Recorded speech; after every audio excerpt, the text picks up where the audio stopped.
Hello, everyone, and welcome back to another super cool radio interview. I'm your host, Matthew Thomas. Thank you so much for tuning in. I have an awesome guest who I'm very excited to have on the podcast. He is the publicist for Tag Publicity. Please welcome Evan J. Thomas. What's up? And we are not related.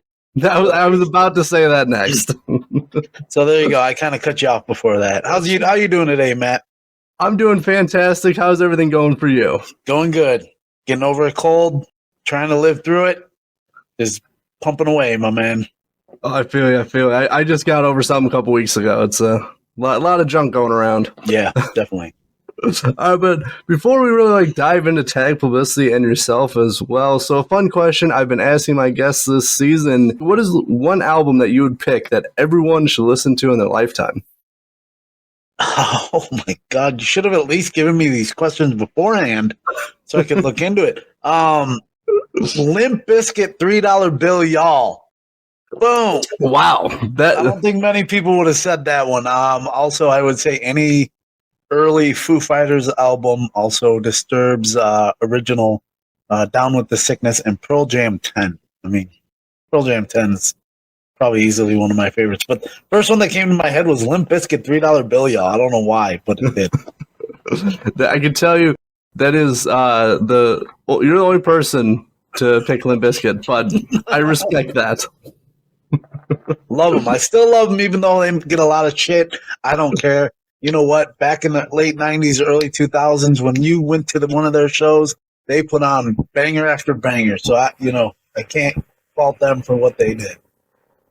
No, for sure. I think they're, in the history of music, I think they definitely have, their place in the history of music. Now, obviously, people, as you said, people hate on them a lot, but, you got to respect, what they were doing at the time, though. Oh, yeah. I mean, 100%. And I got to see it front hand. Bunch of shows that I went to. I used to see them basically every time they came through Chicago, starting in 1998. So think about that. That was right even before $3 bill y'all even came out. So I got to see them open up for Korn, and then they just blew up. And then they were one of the biggest bands for a good couple of years, and then big drop. Yeah, which they're still around though. They are. They're still putting out music here and there, so good for them. But moving away from Limp Bizkit, focusing on you now. So, I'm curious. So, how'd you get involved in the public relations field in the music industry? So, I've been in the music industry for about 25 years. I started off as a photographer. I've been covering shows since the late 90s, so probably more than 25 years. Once I started doing that, then I started getting people asking me, hey, why don't you start doing interviews with some of these bands? So that's what I did next. So I started doing interviews. I started a podcast about 10 years ago. And as I started my podcast and I started my media company, within the media company, then a couple years ago, I started the radio station. So 3 years into the radio station now, a couple months ago, I was kind of transitioning from my original full-time job working in sports talk radio. I was doing digital media.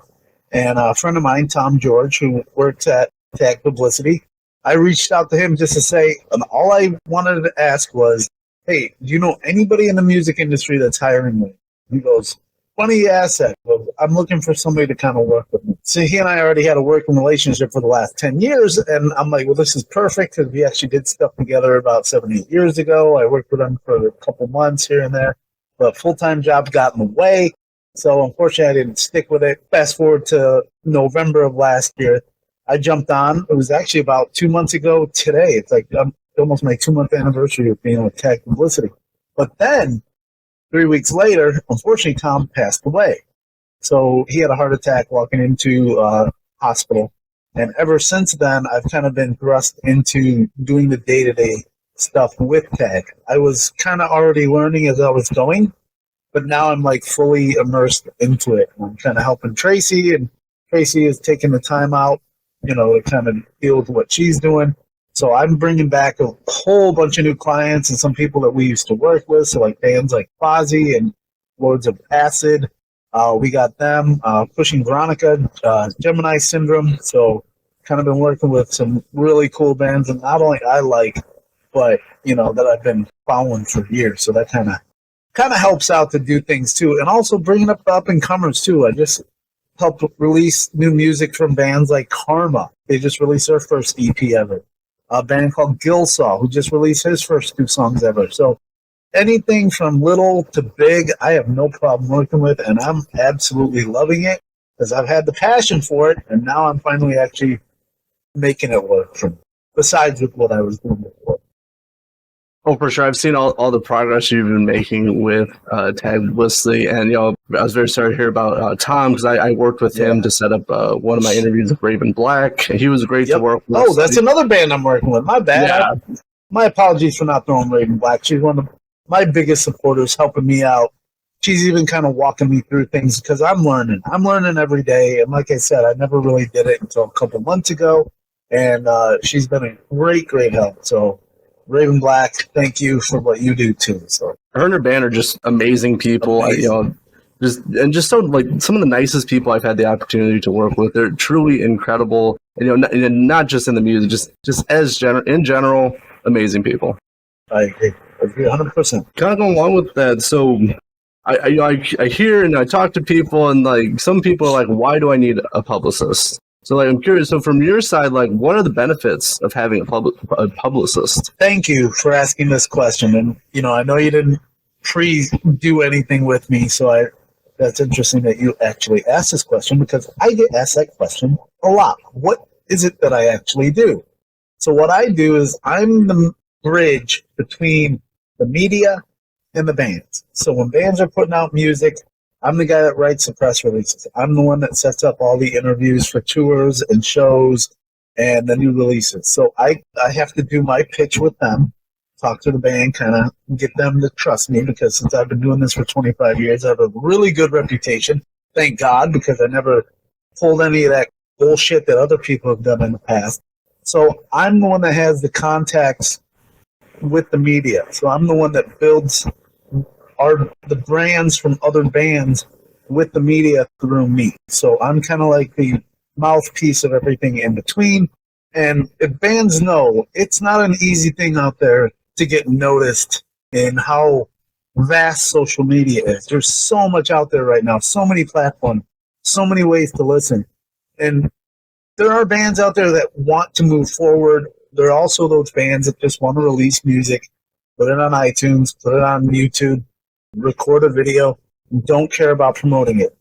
To me, that's a waste of money. That's just what I say, because if you're going to go into a studio and spend $5 to $10 grand, you're going to spend money on doing a music video. You're going to spend money on all this distribution and everything else, except for, when you go out on tour, but you're not going to promote it. I mean, that to me makes zero sense at all, because to me, that's basically like making a cake for yourself and then just eating it and not letting anybody else take a listen or take a bite of it. So to me, if you're putting out your music to just social media, holy cool. I have no problem with that. But to be seen by the bigger people and to actually get your music out there outside of your comfort zone, as I say, that's what I do. So I put it like the media outlets that, basically we'll put it out there and get other people to listen besides friends and family and grandma. If you're going on tour and like nobody shows up, so like then what's the point of going on tour at that point? Exactly. And I've actually heard that. I've heard people go, "We have nobody covering our show." I'm working with a music festival that last year they said they had no media at their music festival, which had Nonpoint, which had Shallow Side. I mean, there were other bands on there that were not noted from media to be out there to cover them.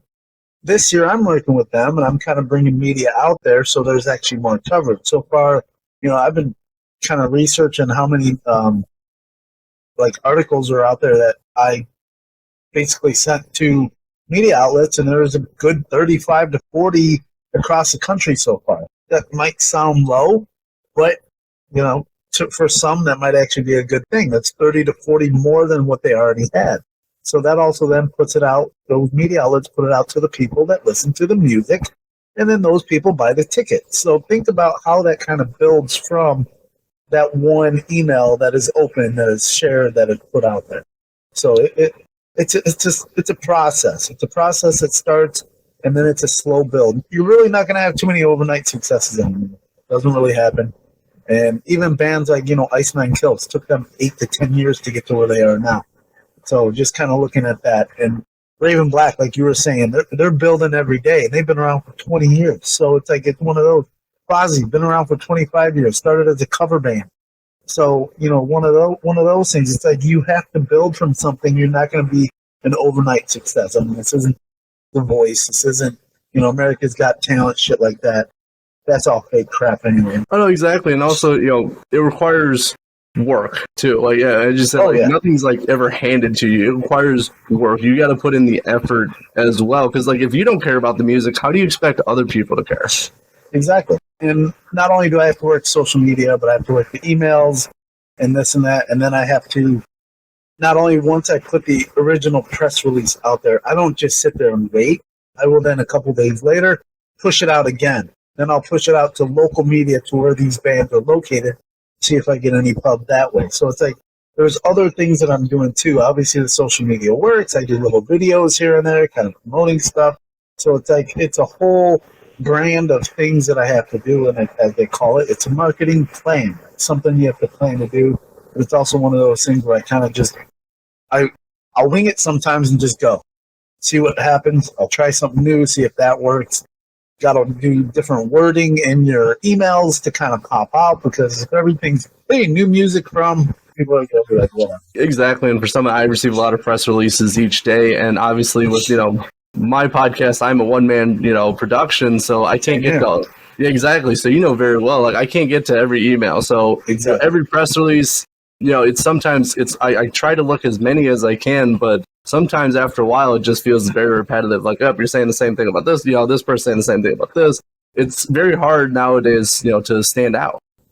Yeah, and I'm still, like I said, I'm still trying to figure out ways to do that. Obviously, if people see my name and know who I am, they might open it up because they know my passion with it. If they don't know who I am, they'll probably be like, who is this guy? Why is he emailing me with this new music that I don't even give a shit? So it's a good thing and it's a bad thing, people knowing who you are in this industry.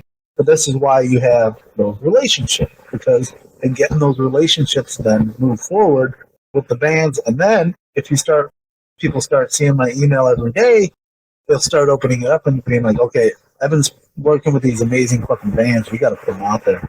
So, and a lot of them do that, and I appreciate every single one that does. Oh, for sure. And I know I'm studying communications right now in my for my degree, and I did take a public relations class. And what I really like about it is that it's a lot of groundwork. It's a lot of behind the scenes work. It's all the networking you do. So like a lot of people, I know because I'm in a similar industry like yourself, so I know how much work goes on behind the scenes. But I don't think a lot of like casual fans or just music, people like music, they don't see that all the work that goes behind like the touring and the new releases.